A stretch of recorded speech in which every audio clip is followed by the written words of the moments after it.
Well, good afternoon everybody. We're just out here for a walk here with the dog, Hooper, in the aftermath of the storm last Friday, and I've just noticed that this beautiful big beech tree has fallen down. I'm not sure how old it is, but you can see it there, the spigot sticking up, the trunk has snapped clean in two, and here we are, the tree just beside me that has fallen down. And I was looking at it thinking, I wonder how a tree like that can stand for so long.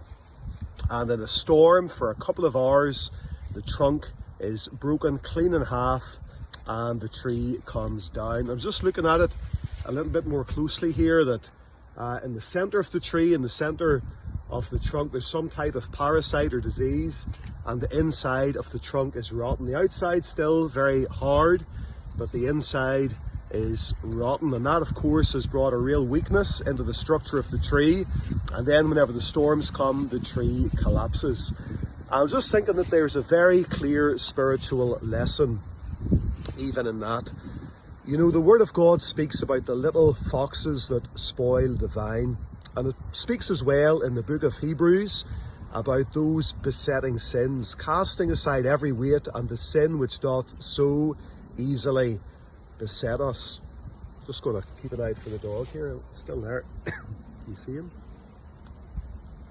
The sins that doth so easily beset us. And the Word of God speaks as well about the sins of the flesh and the works of the flesh. It speaks a lot about the inner man. It speaks about bitterness, and it speaks about the root of bitterness.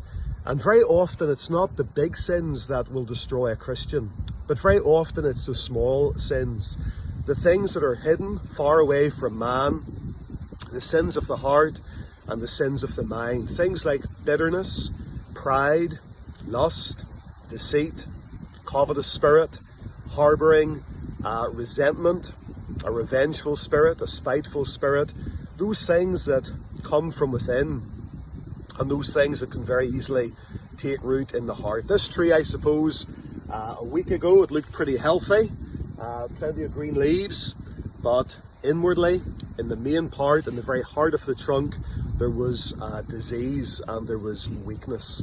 And it just reminds us that it's oftentimes not the big things that cause us to stumble, but it's the small things, the inward things. And therefore we need to keep short accounts with God. We need to search our hearts. The Word of God says in Psalm 51 that God desires truth in the inward parts, and in the hidden part he shall make us to know wisdom. So I'm just throwing out that little thought there today. Whenever the storms come, if inwardly we're not right with God, that's whenever we're most likely to fall.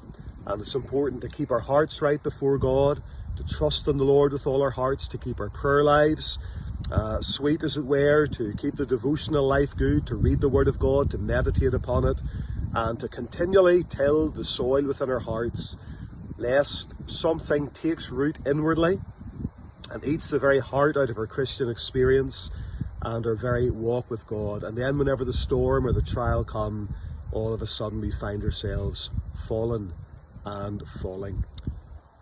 Beautiful place around here, right enough. And just give you a wee look. Hooper. Hooper. Okay folks, we'll see you soon. Bye bye.